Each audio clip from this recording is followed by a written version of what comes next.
and we rapid speed down to 2,500. Good point, wherever you reduce speed to 180.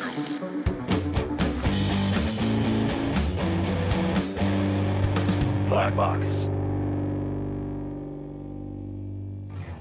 Hey, good morning, gang. Kenny here, KP's Blackbox. Thanks for joining us today. In the studio today, I have the privilege and the honor to have a conversation with a wonderful lady. She is a Gold Star mother. And so we're going to talk about, well, what is it to be a Gold Star mom? What does that mean? And some of you out there who are watching the podcast may not even know what a Gold Star mom or what a Gold Star honoree recipient, man, what's the right word for the title? A title that comes with a major burden. But Mrs. Angela Bell, Mrs. Bell, thanks for being here today. Thanks. Please call me Angela. All right, I'll do that. And thank you also for entrusting us to help you in my financial side of my firm. Sure. That's how we met. Sure, yes. I overheard a conversation with your advisor, Shannon. And Shannon's wife is also a Gold Star wife. Yes. And you guys were talking and found out you knew some of the same people. And I'm like, man, we gotta have a conversation.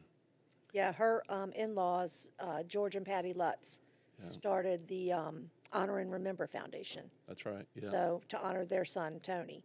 Yeah. So, yeah, it's a very small world in this community of military members and people serving in our community here in Hampton Roads. You know, we run across each other often. So I thought it was very important because one of the things we do at the beginning of our podcast, without fail, is that we honor our veterans, those who have served, our Gold Star families. And so it's an honor and a privilege for me to be able to have this conversation with you. Thank you for carving out some time to talk to us. I really appreciate it. Sure, I appreciate it. I'm always willing to talk about my son, the Gold Star Family Program. You'd be surprised how many people, from officers to enlisted, do not know what a Gold Star Gold Star family member is, like what makes them a Gold Star. I'll give kudos to the Marines. Every Marine I've ever met, they do know what a Gold Star is. Well, I would hope so. I mean, it's military history of the Marine Corps is inbred in you day one. Right, but they are the only branch that, when you say you're a Gold Star, they understand exactly what that means, right? And my son served in the Army, and there's a lot of Army people that don't, know what that means. We get a lot of congratulations. You know, what's interesting is that I was doing a little research on American Gold Star Mothers, Inc., which is your main nonprofit, your chapter here in Hampton Roads. Let's go ahead and share that with the audience. Okay. The main chapter here is called the American Gold Star Mothers Hampton Roads chapter. It's American Gold Star Mothers Incorporated Hampton Roads chapter. It's a really long address, long title.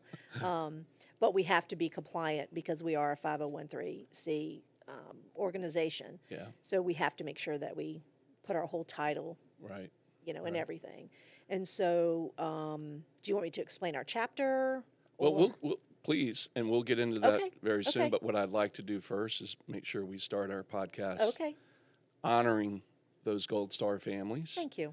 And honoring the memories of your son, Sean, which we'll talk about today. So this is to those who served and those who are still serving, those who have given all. Okay.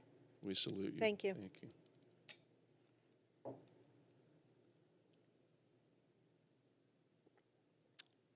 That's really good. You threw that back better than some tough guys that I have in here on podcasts. Okay. Uh-oh. You're a pro with this. I'll be leaving here, and there'll be somebody out in the parking lot waiting on me. Dragging you to the That's car. right. That's right. Yeah. Well, we've got some guys in here who can help you get back to the car. But there you go. We'll call you an Uber. How about There you go. Call me an Uber. Well, again, Angela, thanks for coming in today. So specifically for you, your son served in the U.S. Army. We were talking pre-show. He was a cyber expert, He was. and I think his last duty station you said was Fort Belvoir. Fort Belvoir, Virginia. Mm-hmm. Well, take us back. So that's Sean's life as a soldier. I'd love to hear about Sean as a kid and share with us his story. So Sean, he was a typical teenage boy. He played soccer. He played volleyball. He worked at the recs. Like back then, there wasn't travel ball and all of that. You played ball through the rec center. Yeah.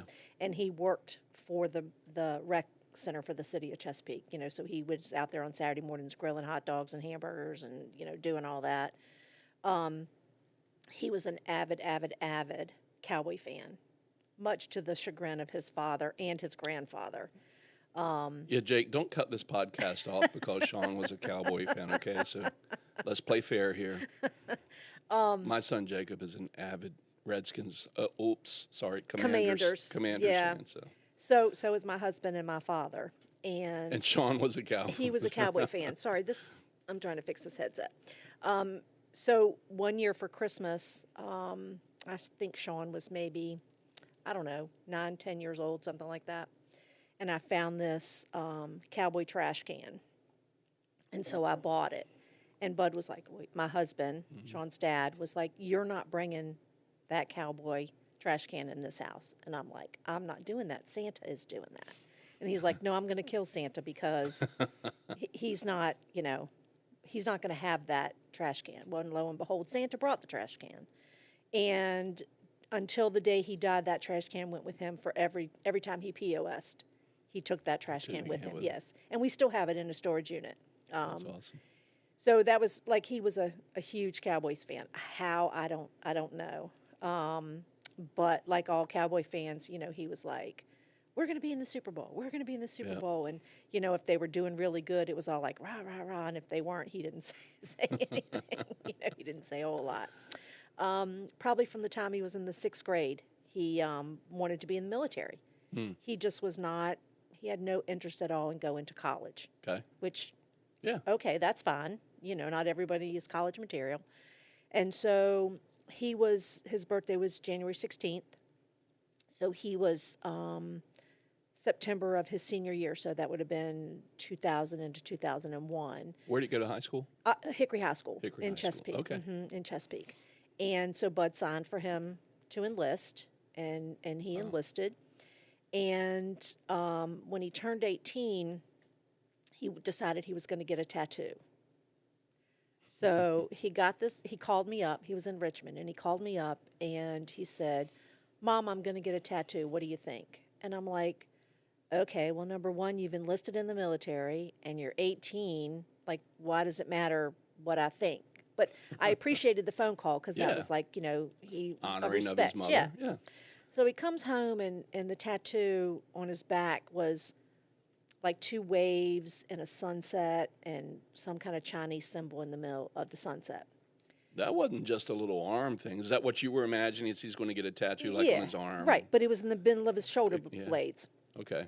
And so I was like, Sean, what does that little Chinese symbol means? And he said to me, as straight face as he could be, it means I love you, Mom. And I'm like, you're such a liar. Like, he probably didn't know what it meant, or it probably meant something that his mom shouldn't hear. So he was like, I love you, Mom.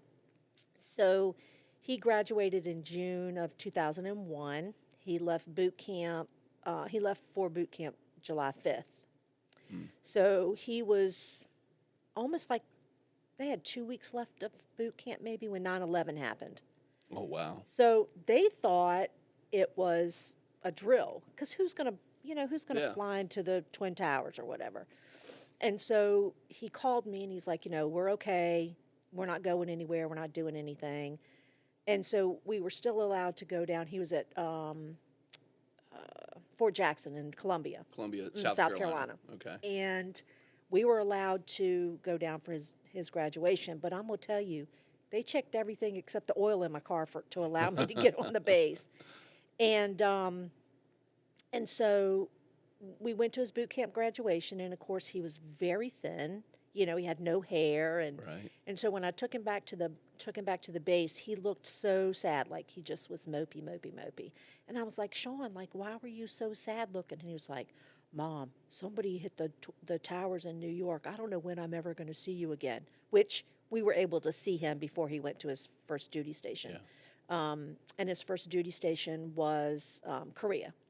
Wow. So I put him on a plane to South Korea. Korea. Yeah. That's probably a 3-year. No, it was only It was a year. 18 It was okay, only a a year. He didn't have any family at that time. Okay. And so, he came back from there, and then he was at Fort Gordon in Where's that Augusta, at? Augusta, Georgia. Yeah. So the Augusta National backs up to Oh, no kidding. Fort Gordon. So Sean was at Fort Gordon 2 years maybe before he deployed again to Iraq. Well, while he was at, I'm going to tell some crazy stories about my kid. While he was at Fort Gordon, after the Masters, now my husband's a golfer. He Okay. played golf in high school. He went to Oscar Smith. Well, we went to Oscar Smith. And he even golfed in high school, Sean's dad. So after the Masters was over, Sean calls his dad, and they're talking, whatever they're talking about. And he says to Bud, well, yeah, I had the opportunity to work the Masters, and, I could have had you come down here. And my husband was like, What? why didn't you call me? And Sean said, well, it would have been like Thursday and Friday, and I didn't think you could get off of work. Bud did not talk to Sean 2 or 3 weeks. I knew he was going to, if he could have reached through that phone, he would have ripped that kid's head off. He was so mad at him. Because that's like. That's, the creme de la creme. It's the Right. big deal, the Right. Masters, right? Right. So during Sean's career, he was at Fort Gordon. He was at Camp Roberts in Paso Robles, California, which is where he met his wife, Nancy, who is now deceased. Sorry. Thank you. Then he moved to Fayetteville. He was at Fort Bragg. Fort Bragg. Fort Bragg. Fort- Fort Bragg again. Fort Freedom. Fort whatever Bragg. it's called, Yeah. Fort Bragg. It'll Right. always be Fort Fort Bragg. Bragg, right. Yeah. I'm with you. And while he served, he deployed to Afghanistan, to Iraq, Kuwait, back to Korea. He went back to Korea. Wow. He received a Bronze Star while he was in Afghanistan. He was driving when he first went in, his MOS was he was a comms guy. And then he transferred over to the cyber world. Yeah. And for somebody who didn't want to go to college, he had 2 bachelor's degrees, 2 master's degrees, and was in the middle of his doctoral degree. Holy smokes. Yeah, all in cyber, all in the cyber world. Wow. The- Classic underachiever there, huh? right. Yeah. Well, the first time he got the first bachelor's he got, he said, "Mom, there's like nothing to do. Like we live in Connex boxes in the desert, and there's nothing to do." So he went to school, and I guess Studied, he liked it. It's whatever he saw in getting his degrees, and that's what he did. And so he got married in 2008, and then my first grandson, my homemade grandson, that's what I call him. I have a pre-made grandson also, was born in November. His name is Giovanni. That's a cool name. Yeah, well, his name is Angelo-Giovanni. Angelo after me, Angela. But so Are you guys Italian? Petrucci was my maiden name. Okay, yeah. so Bell, I was like, Yeah, I married him because his name was shorter than mine. That's why. And so Giovanni was born in 2009. He just turned 16. He was 12 when Sean died. So he looks just like his dad. Oh, wow. And sometimes he acts just like his dad. too. So I miss him. I miss him a lot. Yeah, as you would as Yeah. a mother. Yeah, so Sean, going through high school, ends up in multiple continents and nation states. He was a cyber guy. He was. At what point do you remember him being like, okay, this is not just a 4-year thing for me. I'm going to see that, because he was a master sergeant. So he was a master sergeant. He was promoted posthumously. Okay. I think right around maybe year 8, of serving. I think he had just re-enlisted, and he was like, Mom, I got 2 years left, and I'll be halfway there. He's like, I'm not gonna get out. He's like, that would be dumb, Yeah. To get out. And as he got closer to retirement, he was like, okay, do I want to re-enlist again and do more than 20? And, he sat down with pencil and paper, and he, figured out, is it worth it going extra, on pencil? And he was like, no. So at 20, he was going to get out at 20. He was 5 weeks from retirement when he died by suicide. Wow. That's pretty heavy. Yeah. So, by the way, if you're watching this today and you know someone who has struggled with mental illness, who has struggled with the thoughts of suicide, what would you share? What would you say? So, one of the things I've seen change, which I'm very grateful for, is there's no longer this long number, this 10-digit number that you have to call if you need help. You can call 988, just like 911, only 988. 988. And I think that's absolutely wonderful because you don't have to remember 1-800 I need help or whatever the Right. numbers are. I would tell. I'm embarrassed to say I didn't know there was so I just learned something wonderful today. Okay. I did not know that there was a shortened Yes. 988 number. And I would, did you guys know that? Am I the only idiot here that didn't know that? Jacob? No, we didn't Cody? know. You didn't know? Yeah, it's 988. What a wonderful thing to share. Yes. And it makes. Because it really matters. Like there's moments Yes. that just, 988. Yes. Wow. Yes. Thanks for sharing that. Sure. And that's one of the reasons when you asked me to be on here, I was like, sure, because the more I share, whether it's Sean's story, this type of information, if I can help one person, whether I know about it or not, that I'm doing what I'm supposed to do to honor Sean, Yeah. right? Because it was a permanent end to a temporary situation. Yeah. And so I would tell people, just take a second, take 30 seconds to think about what could be next, right? Like since Sean has died, his wife has passed away. So now Giovanni is whatever, quote unquote, an orphan. Yeah. And Giovanni's 16. 16. He's 16. Wow. And so things are not as bad as you think they are in the moment that you think they are. If you go and do some research on people that have jumped off a bridge or have, you cut their wrist or things like that. In the moment, they weren't thinking that they were going to die when they jumped off that bridge. They were thinking, I just need to stop whatever sounds or words or whatever they had going on in their mind at that time. And so Most people, Angela, that I have heard from who have attempted suicide, the first thing they will tell you is regret. yes, Right? And I'm sure you've right, probably researched and know that better than anybody. right, But the instantaneous regret of, oh my gosh, why did I do this? right. Which then you get in your own head about that. Right. But if you take a step back and you think about it, again, you call 988, or we're blessed to be in a community that you can't throw a rock without hitting a military member, whether it's an active duty or retired or a family member or a Gold Star, someone, and there's always someone there to listen, I think. Yeah. I feel like. Guys, if there's a short that we put out today, that short should be, if you're dealing with thoughts of suicide and you're feeling hopeless, dial 988. I mean, Yeah, you can't get, it I can't get can't- any easier yeah. than that. yeah. Hmm. That's awesome. And I guess that was a federal mandate for Yes. that to be Hmm.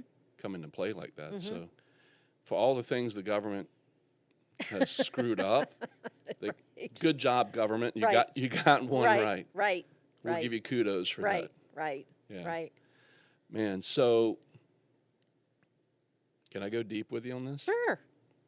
Where were you when you got the news? So it was a Sunday, and his wife had texted me had texted me that day around noon, 2 o'clock, something like that, because she hadn't heard from Sean. And she texted me and she said, "Have you heard from Sean?" No. I mean, Giovanni was at my house. I have another grandson that him and Giovanni are 8 months apart. Giovanni's 8 months older than Nathan is. And I had 3 or 4 boys, friends of theirs, and I was cooking. Yeah. I was making fried dough. And, she was like, "Have you heard from Sean?" And I was like, "No." And I said to Giovanni, "You heard from your dad?" And he was like, "No." And I said, "Try to call your dad." So he tried to call his dad, and it went to voicemail, and the same with me. It went to voicemail. So I texted her back, and I was like, I haven't heard anything. And it was probably, I don't know, maybe 5 o'clock in the afternoon, 5:30. And Bud's phone rang. And he answered it, and he stood up, and he went outside. He went in the garage, and I don't know what made me follow him, because we're not that couple. Like, I don't listen to his phone calls. I don't go through his phone. That's just not us. And I was frying dough. I took the dough out of the oil. I cut the oil off, cut the stove off. All the boys were still in the living room, in the kitchen. And I went outside. Bud still had the phone to his ear, and he was laying in the middle of the garage, just kicking and screaming. I've never seen, and we've been married almost 43 years, and I've never seen him act like that. And I don't know what I thought. I never thought Sean. I don't know why. I never thought Sean.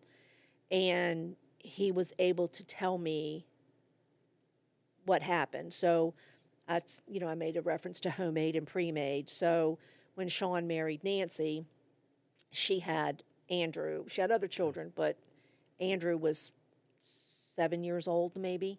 Okay. And so Andrew was on the phone. So, we say Andrew's who made us grandparents. Mm-hmm. And Andrew had tracked Sean's phone, and when they lived in Northern Virginia, they lived in Lorton, and they had their apartment complex had a underground parking garage, and they lived on the second floor. So Sean had driven up to the third floor, went over in a corner spot, and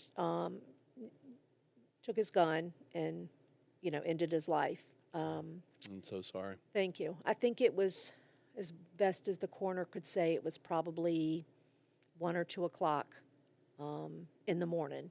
And, there were a lot of factors that figured into him deciding that was the only way out. He was under a lot of pressure, trying to decide, am I going to go GS? Am I going to go contractor? My family wants to go back to Chesapeake. Do I couch surf while I'm in, Northern Virginia for a year? His health was not the best. His wife's health was not the best. I think they'd been drinking. They were arguing. It just a lot of things. And I'm not placing blame. I'm not placing blame on anyone. I just think all the factors pointed to that he just couldn't take it anymore. He just couldn't take it anymore. There's a book it reminds me of when you were talking about these multiple factors. There's a book written by a guy named Jeff Olson, and he came up with this analogy of called the slight edge, and that we all in life live on this slight edge. Mm-hmm. And the slight edge is that these little yeses and nos over time compound. Mm-hmm. And they can either compound for good or they can compound for bad decisions. Right. Or permanent decisions like, Mm-hmm. that Sean made for himself and his family. And so that's the thing I would encourage people with, Angela, is that when you think about these things that we go through in life, in those moments where you have something you think is so daunting, so Mm-hmm. overcoming, that it requires a final decision. Mm-hmm. Stop. Right. Call 988. Right. Right. That it wasn't there for Sean then. No. That was not available. No. No. Mm. And my husband struggled for a long time with why didn't he call me? And I was like, because he didn't want to talk to you. Yeah. He just he didn't. Can we have him put up his picture? Sure. Is that okay? That's him. Little bastard. Jake, can you bring it up here? Do you remember what year? Do you know kind of the air of when this picture was taken? I really want to say that was his retirement picture. Okay. So 2019, 2021, because he died in February of 2021. So, COVID was just ending, and he was planning his retirement. Wow. He was planning his retirement. Were there, and I'm sure you've played this over and over in your head, Bud has, and your family, and, we all go through the stages of grief when we Yes. lose someone that we love. But was there anything that kind of led up where you could have been, I can't even imagine. So were there signs? So I remember when my brother-in-law passed away. He was married to my sister. I'm one of 4 siblings. And I have 1 sister, 2 brothers. And we had gone to Carolina to do his memorial. And me and Bud and Sean were standing in the yard. I don't know what, we were just chatting or whatever. And somebody shot fireworks off. And it took everything Sean had not to dive. Right? Like, I think he realized, okay, I'm with mom and dad. I don't need to, but you could visibly see him flinch. I remember one time we were driving to Massachusetts, and Sean could not be in traffic. Like, he could not be boxed in traffic. Feeling trapped. Right, Yeah. because when he got his Bronze Star, he was driving a 3-star in Afghanistan. So that bothered him, like traffic. He just, he drove like his mother anyway. But it was really bad in traffic like that.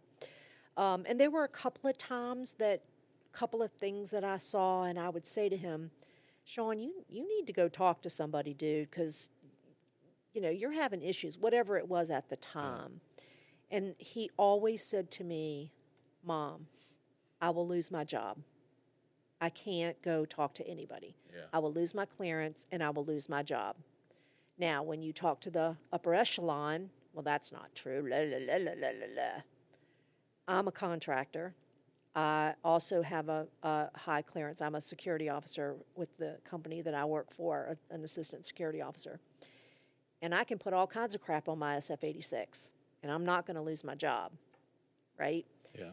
And so I always think when I know nothing about the military. My dad did his 3 years from 1957 to 1962. He did what he was supposed to do.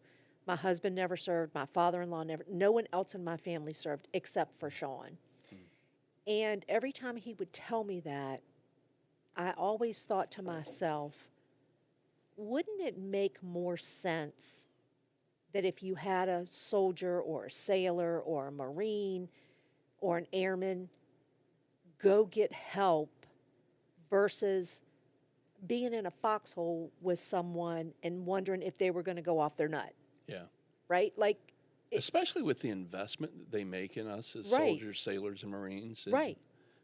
Coasties, airmen. I don't know Can't leave anybody else. Space Force. I mean, you know, The amount of money they put Right. into training, Yes. even just a regular 3-year soldier guy. sailor. Yeah. You would think Right. that the logic would Right. be, Right. hey, if you need some help, talk to your battle buddy, Right. right? But they, one of the things I always talk about, you can go on any base,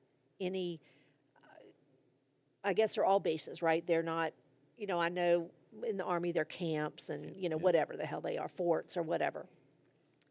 On every base that houses mental health facilities, dental facilities, whatever it is, they're in a building called behavioral health. Yeah. Okay? When you were growing up, when I was growing up, you never went to the principal's office or your parents' bedroom or your boss at work because you were having good behavior, right? You always went because you were having a behavioral issue, right? Like you never Bad. Right. You never went to the principal's office because he wanted to say, "What a great job you're doing, Kenny. We are just so proud of you." That didn't happen. Yeah. You went because you were, goofing off in school and causing havoc or whatever it was. So in my mind, if you have a military member that you see or I see going into this building that says behavioral health, right off the bat, you're like, oh, Sean's having issues or Kenny's having issues or Angela's having issues, right? You never think they're going there for S&Gs, just happiness. Yeah. And so I think that would help. That would be a big help to help remove the stigma. Change that word. Yeah. Change that word because it does have a negative connotation. And if you think about, and as a veteran and as a Marine veteran, I think I can speak to this. I didn't retire from the Marine Corps, but I spent my You still fair served. time. Yeah. You still served. You put your name on the dotted line. That's right. But one of the things, as an infantry Marine, you were taught to suck it up. Mm-hmm. Hey, just grind through it. Yes. Don't. And I went through an era of you don't go to sick call. Right. You don't tell them that you feel bad. Right. And God forbid you tell somebody you're having a bad emotional day. Mm-hmm. That you just had a massive argument with your wife, or you just spanked your kid or whatever, and you're feeling bad about it. You weren't allowed to express that. You weren't allowed to say. Right. And it wasn't that it was a written code; it was an unwritten code. Mm-hmm.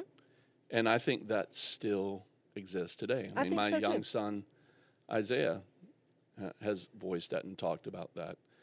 What I do believe is happening now is there's organizations like yours, and there's more awareness now since the GWAT, the most recent war. Mm-hmm. We don't call it back in the old days in the World War II. We called it shock. Oh God, what was it? Shell shock. Shell shock. Thank you, Jake. Thank you. The voice from the dark Nice room. job. Shell shock. Today, we actually call it what it is. There's trauma. And it doesn't always have to be from a firefight. It doesn't have to be from, getting hit in the head. That there can be extenuating circumstances that causes trauma in your life. Well, I remember Sean. So Sean served in the Army for 20 years. And I remember probably year 17, 18 maybe, he said to me, Mom, things are not like they were when I first went in. Yeah. Like they weren't in your face in the 2019, 2018, like they were in 2001, 2, 3, 5. They were more soft, I guess is the word. And, I'm sure people, they're like, well, that's just your opinion, which it is my opinion because that's what my kid told me, right? And he had no reason to not tell me the truth. I think if you're going to be in the military, you should be able to suck it up, but you should also have an avenue that if you've sucked it up enough that you can go and let it go somewhere where it's not going to come back to you. Does that completely make sense? I mean, you have, and I'm not trying to be disrespectful, but you have, fraternizing. Now, when Sean first went in the Army, we had a guy that lived across the street who was a senior chief in the Navy. Sean was an E2 or an E3, whatever he was. Yeah. And, it was frowned upon and we were neighbors, right? And I think you have to go back to some of those guidelines. I'm not saying that just because you have bars on your shirt and you're an officer and you went to college doesn't make you any better than an E2, E3, right, E9, whatever. But I think there's the respect is gone, I think, of your little E2s, right? Like, I talked to, I don't know, he was a colonel or a lieutenant general or whatever he was, because I have no problem talking about anything. And I said, if you want to get the information out to the people about the mental health services that are available to your military, when you have a round table of all your officers, no disrespect to anyone, you need to bring your little E people in, your E1s, your E2s, your E3s that are just coming in. Mm-hmm. Bring them to the table, right? They don't have to talk. You don't have to put any pressure on them. You don't have to ask them questions. They don't have to do anything but listen. Yeah. Right? Because if you have an E2, E3, E4, E1, E2, whatever, they're going to go back and say, hey, Kenny, what you think if you go get mental health help, you're not going to lose your job. I heard, General so-and-so or Lieutenant Colonel so-and-so or Colonel so-and-so say it. I heard it myself. Yeah. And I think if you, instead of working it from the top to the bottom, work it from the bottom up. Yeah. It's so interesting to hear you say that. And what I process through my mind is, today we can see military members who will, let's say a husband and wife decides to have a child, and let's say the female is active duty. She'll get leave and maternity leave to deal with a illness, mm-hmm. the illness of carrying a baby and delivering a baby. The father will get paternity leave to deal with it. And we've made big strides. When I was in, mm-hmm. it was like, hey, you're having a kid? Hey, we'll give you Friday off. Make sure you have the baby over the weekend. Right. And if not, then have your wife get induced. I'm being a little facetious, right. but right. It was just like, hey, awesome, you procreated, good job, come back to work. Mm-hmm. Today it's a little different, but I think we're definitely progressing in the right direction.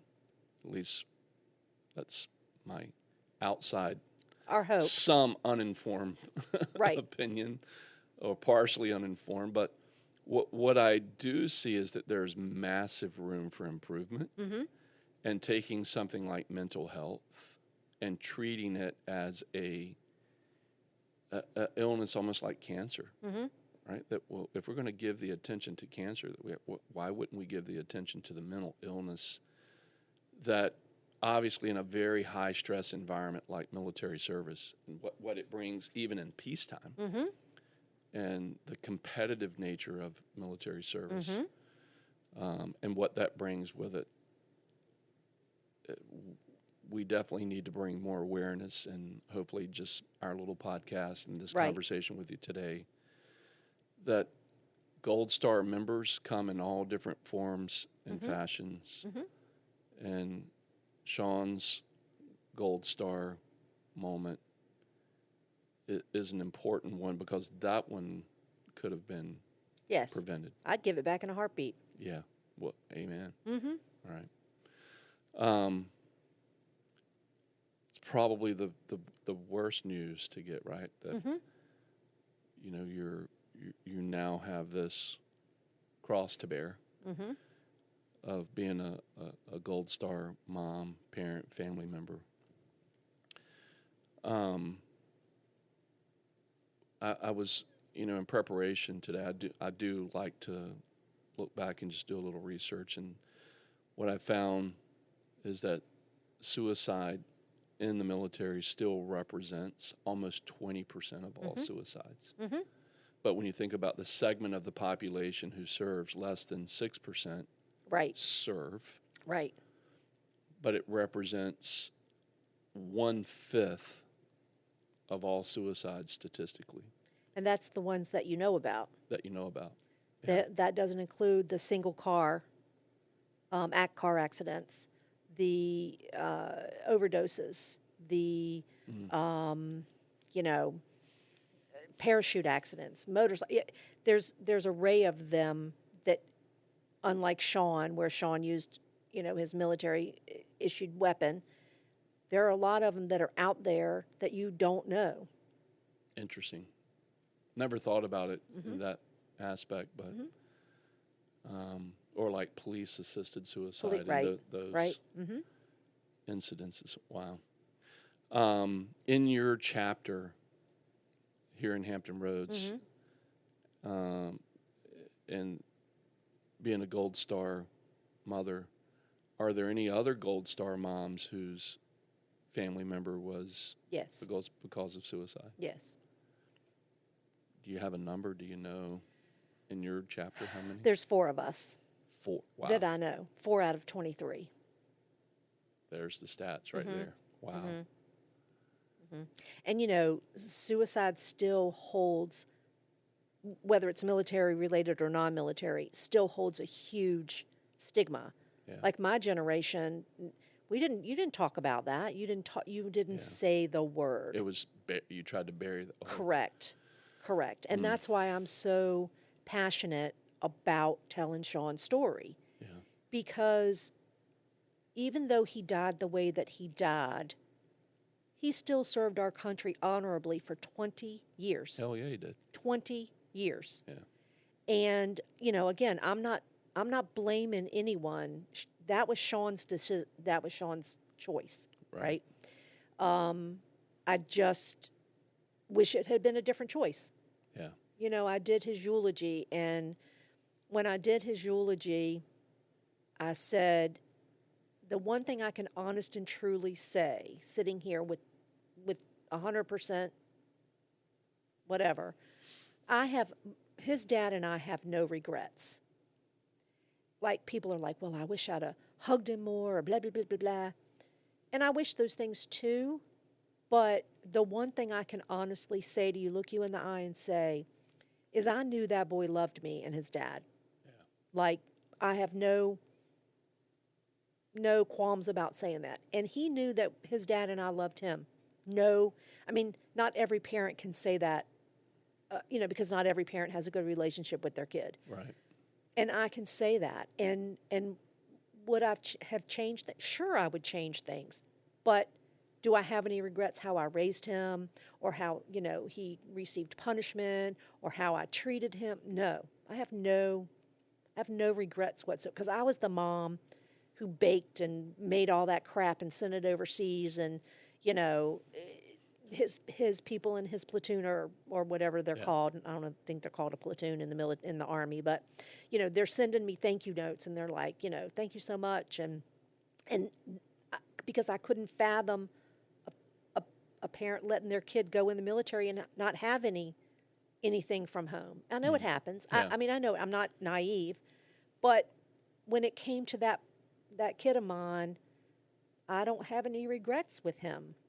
What correlation do you draw, though, from military service and serving and Sean deciding to take his life? Where do you see those parallels or crossovers in their I part mean, of his decision making.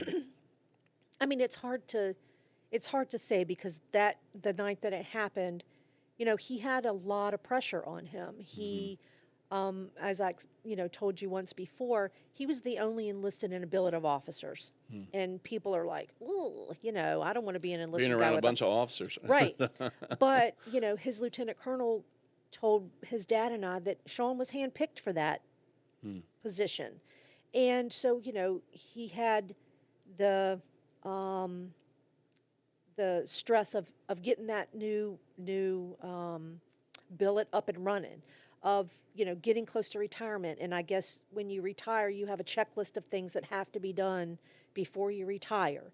And so he had that, and then he had to decide, do I want to go contractor? Do I want to go into the GS world? Do I want to couch surf? Do I want to keep my family with me? Do I want to send them out? When this billet was offered to him, he wasn't sure he was going to take it. And I talked him into it. I was like, Sean, think about how this would look on your resume. Yeah. They were perfectly happy. The Army was perfectly happy to keep you at Fort Eustis. Perfectly happy to keep you at Fort Eustis. But this came available to you. I think it's a great opportunity. Do I regret telling him that? No, I don't. It was a great opportunity for him.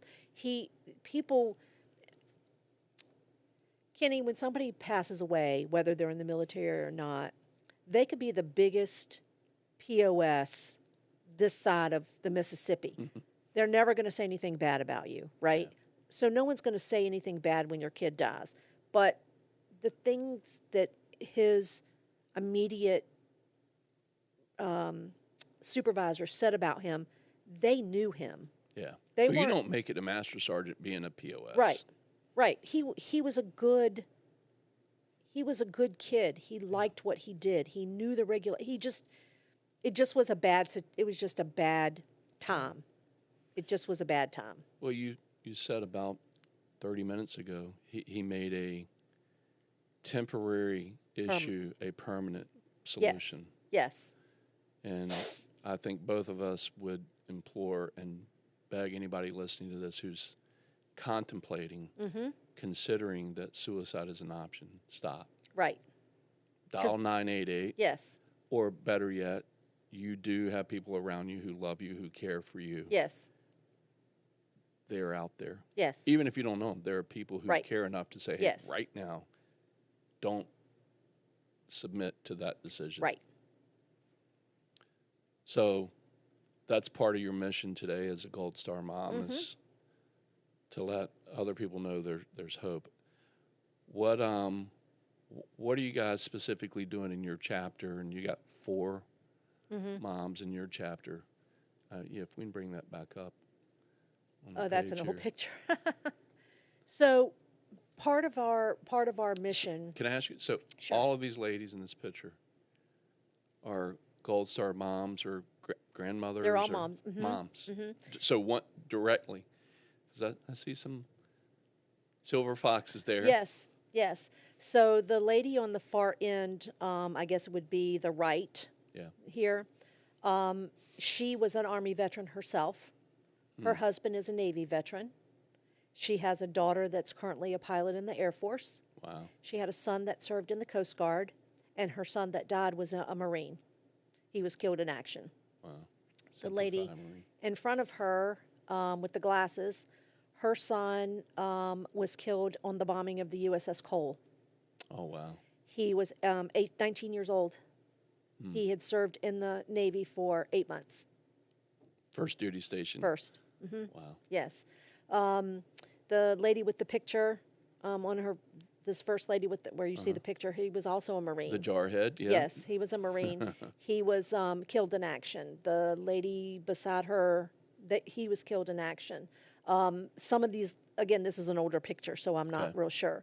One of the ladies in the back, when her son was killed, he was her only child.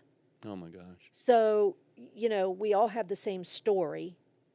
It was our child who actively served in the military, different branches of the military.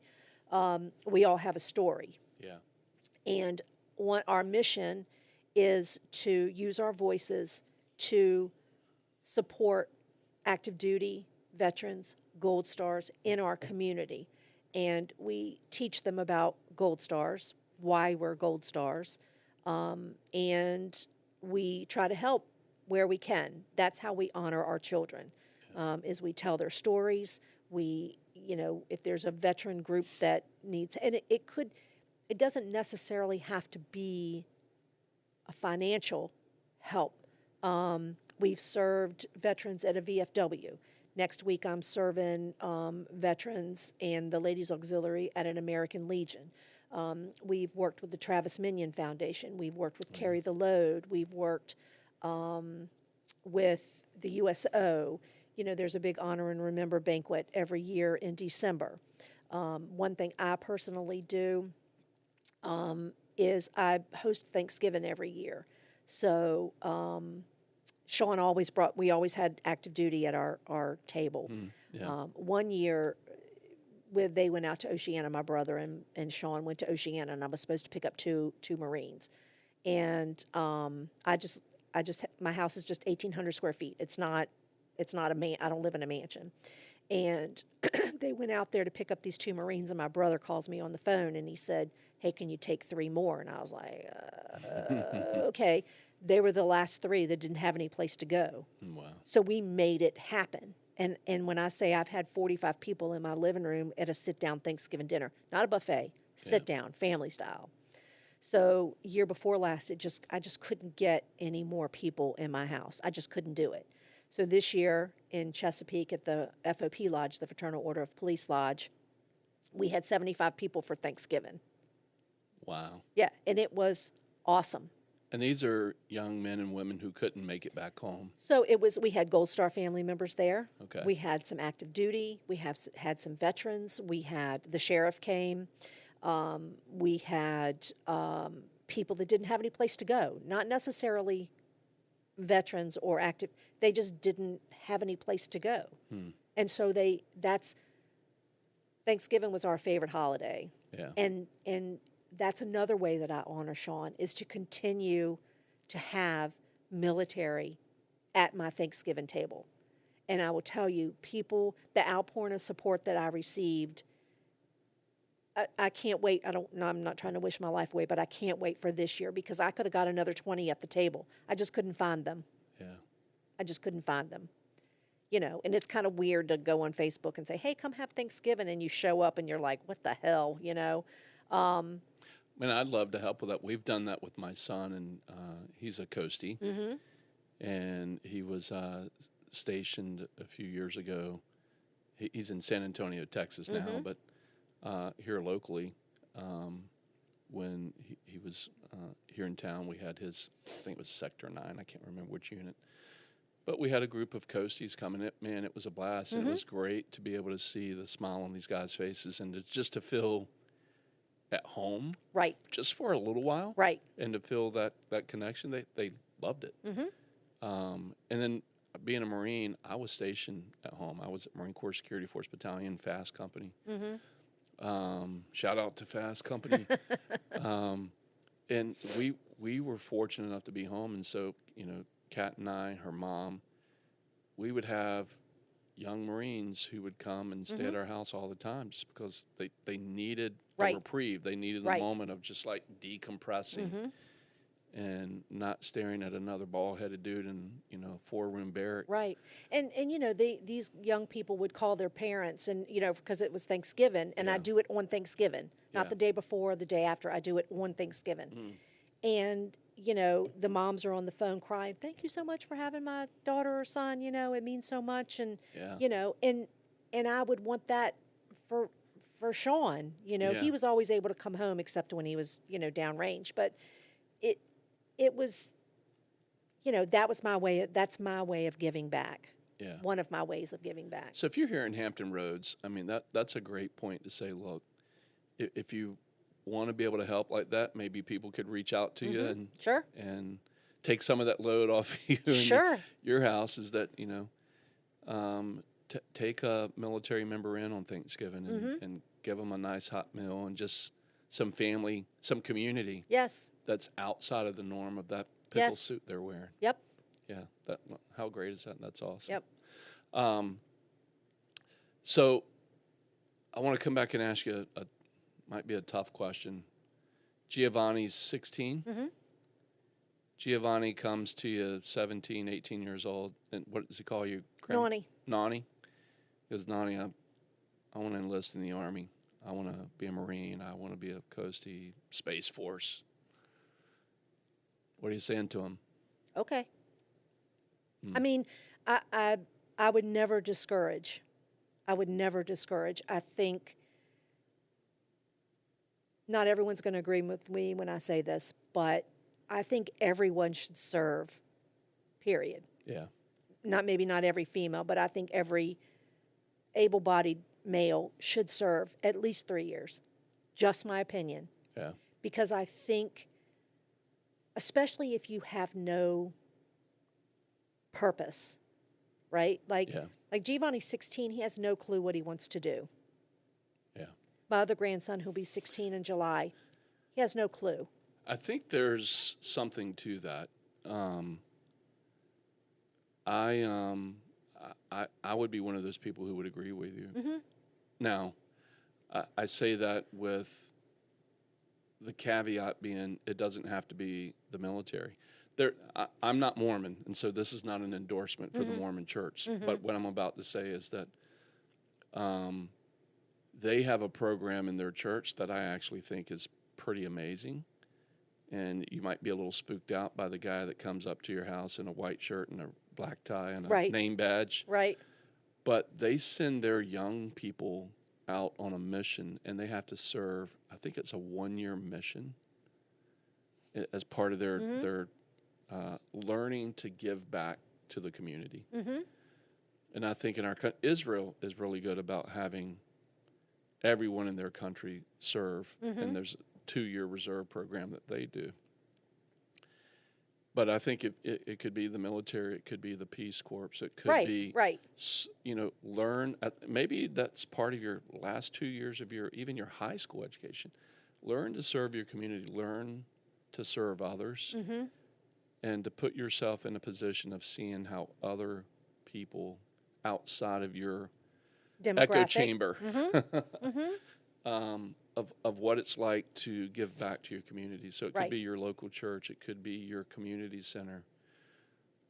And that's the thing I would encourage you to share with your family members is get them involved, right? Get them involved in giving back.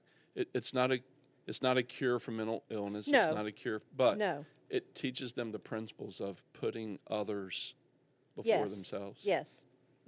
I remember, and this is a story that really has nothing to do with anything, but, when your kids go to school in the first, second, third, fourth grade, it's Christmas time, back then, you had Christmas parties and Easter party, blah, blah, blah. You had more parents than you had children in the classes, right? Because your mom and dad were there, grandma there, whoever was there. As they got older in school, the parents didn't support as often. So when Sean was a junior in high school, so that would have been like 1997, 98, they used to have, back in the day in the city of Chesapeake, they had after prom parties at the schools, right? After prom. Started at midnight, ended at 5 a.m. Oh, wow. And Hickory High School was one of them. I started volunteering. Now, Sean graduated in 2001. I started volunteering in 1998 as a worker bee. 1999, so his junior year, I became the head volunteer, if you will. Okay. Me and one other friend of mine. My daughter graduated from Hickory in 2005. I finally stopped doing that in 2007, right? And you'd be surprised how many parents would say, "Well, I would have to ask my child." Really? Like, you're the parent. Yeah. Put your big boy pants on and come volunteer for 3 hours. Yeah. Right? Keep these kids, make this something that the kids are going to want to come to. Sure. Right? Like, I can't do anything when they leave at 5 o'clock in the morning, but if they show up at midnight and are there till 5 a.m., they're not on the street somewhere doing something they're not supposed to be doing. Right. Right? And I don't think people volunteer. I understand people are busy. Everybody's busy, right? Like, I work full time. I'm the president of our chapter, of the Gold Star Hampton Roads chapter, and our department, which is the state of Virginia. Like, I'm also on the mayor's commission for the city of Chesapeake. I'm the only civilian to ever be on that commission, right? I understand busy, but you got a couple hours somewhere in your week. Yeah. You just do. Yeah. I mean, I know everybody's situation is not the same. I understand that. But volunteer. Yeah. I mean, you know. And there's something cathartic about volunteering too, and giving back and giving a portion of your time that in and of itself can be healing in a lot of ways. So let's go back if we can. Can you guys bring up American Gold Star Mothers, the main site? So you guys are a chapter of this program. And what I found interesting was the mission statement here, is that finding strength in the fellowship of other Gold Star mothers who strive to keep the memory of our sons and daughters alive by working to help veterans, those currently serving in the military, their families, and our communities. And I bring that mission statement up because you're literally living that mission statement by serving and giving back to your community. So I just wanted to share that because I read that earlier and I just heard what you said and thinking about the time that you just make, to the commitment of giving back to your community, both in the remembrance of Sean, but also for the sisterhood, brotherhood of the community of those who made an ultimate sacrifice, whether it was self-inflicted or by enemy state. It ends the same way. Yes. It ends tragically that you've lost the life of someone who 100% volunteered for the position that they were in. Right. Nobody made Sean Nope. enlist. Nobody made my uncle. My uncle, by the way, served Korean War, second lieutenant. And it was funny when I pulled this site up this morning. I was typing, and I was just thinking about my uncle. His name was Rogers. My brother was named after my uncle, Roger. We called him Roger, but his real name was Rogers. Second lieutenant in the Army, was taking prisoners of war across the Yellow River and was cut in half by machine gun fire. And the intuition that many moms have is, I remember the story of my grandmother. And my grandmother, Angela, was in the kitchen washing dishes. And she had a premonition. She had a vision of seeing her son die. 2 days later, the warrant officer shows up and says, "Hey, you've lost your son." And so the impact that had on my entire family back in that period, all the way to the point where my dad honored the life of his brother and the sacrifice that he made by naming my oldest brother, Roger, after him. So, these Gold Star families, even though it's a generation removed from me, it's near and dear to my heart. Right. So it's happened in our family, and a generation was stopped with the loss of my uncle, with the loss of Sean. Right. And now you have this opportunity with Giovanni. He's lost his mom, he's lost his dad, and you have the opportunity to carry on the memory of Sean and your service in your community, and I commend you for that, salute you for that, and thanks for carrying the burden of... Well, thank you. It's not a burden. Yeah, It's not I'm a glad burden. to hear you say that. It's not a burden. So He was a good kid, and we have a lot of good memories, and, I try to tell Giovanni every chance I get about his dad. you bring his picture up again, guys? There's no denying that's your son.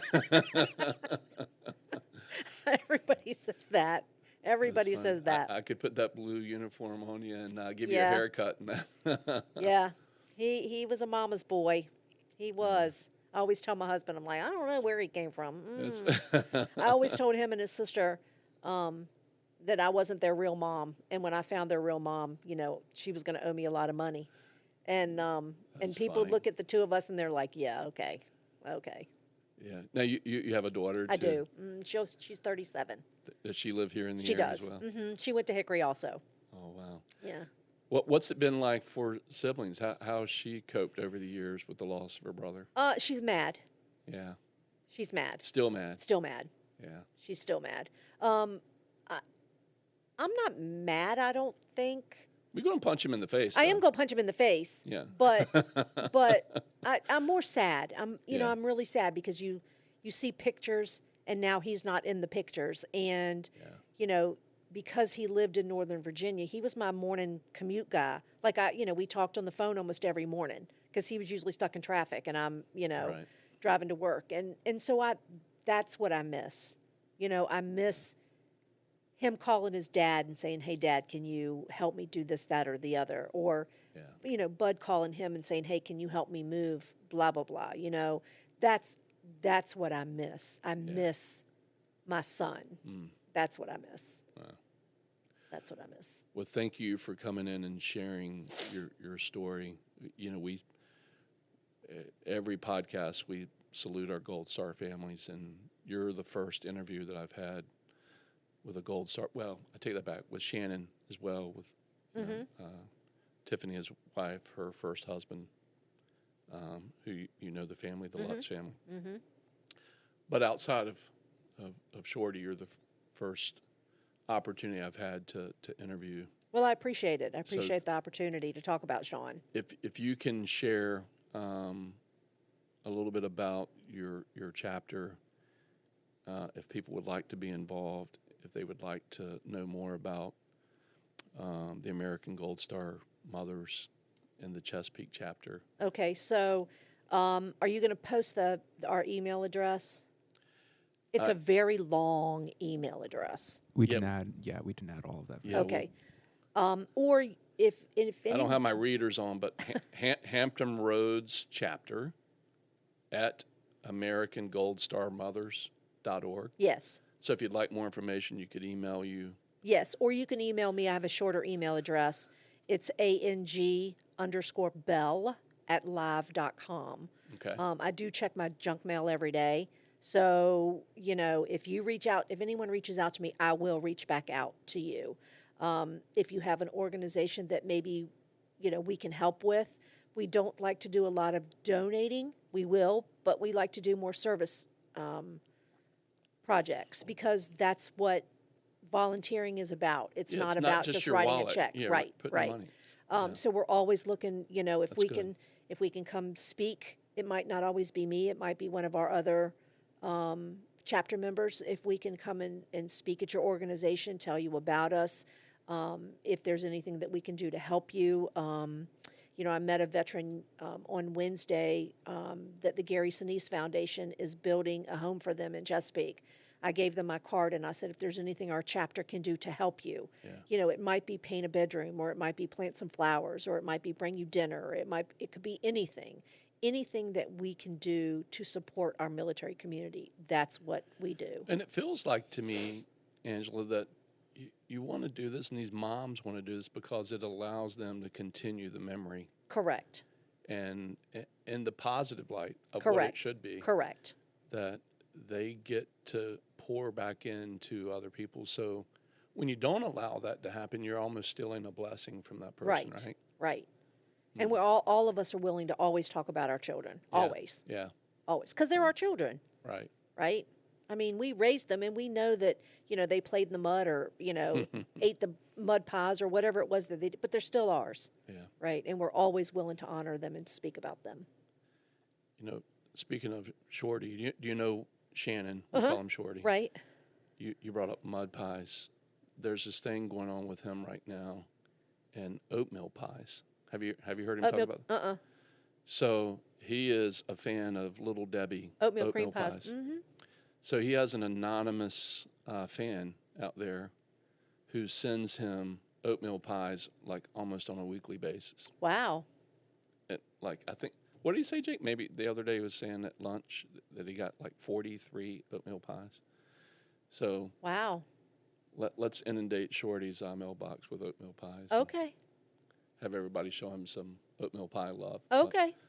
But, I don't know why I just shared that with you, but I thought it was funny that he's got a oatmeal pie fascination. Yeah. Somebody's That's feeding his love. So okay. Well, sharing, yeah. giving back. That's right. Give it back to our veteran community. Hey, thank you so much for You're welcome. coming and sharing. Hope to see you May 10th at our Bears and Bulls barbecue. I don't know why you didn't get that email, but we're going to find out from Gabby Okay. where that went. But we'd love to have you out. We're going to have another 501c3 who's dealing with members with PTSD, and they have a horse therapy program called Hold Trails, the Reins. Okay, because there's Trails of Purpose too. And I think they've done some things with Trails of Okay. Purpose. So we'd love to have you and Bud out. Bring your family. Okay. Bring Giovanni. We'd love to have you guys there Okay. May 10th, and we'll put that out there for folks too.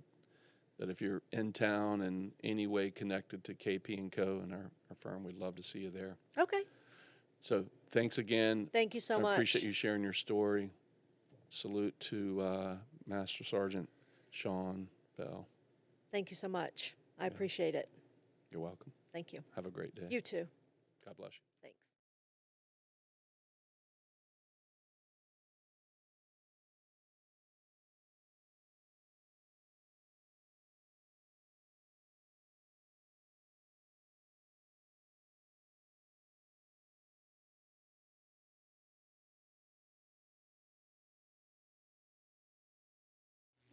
Good point. Wherever you reduce speed to 180. Blackbox.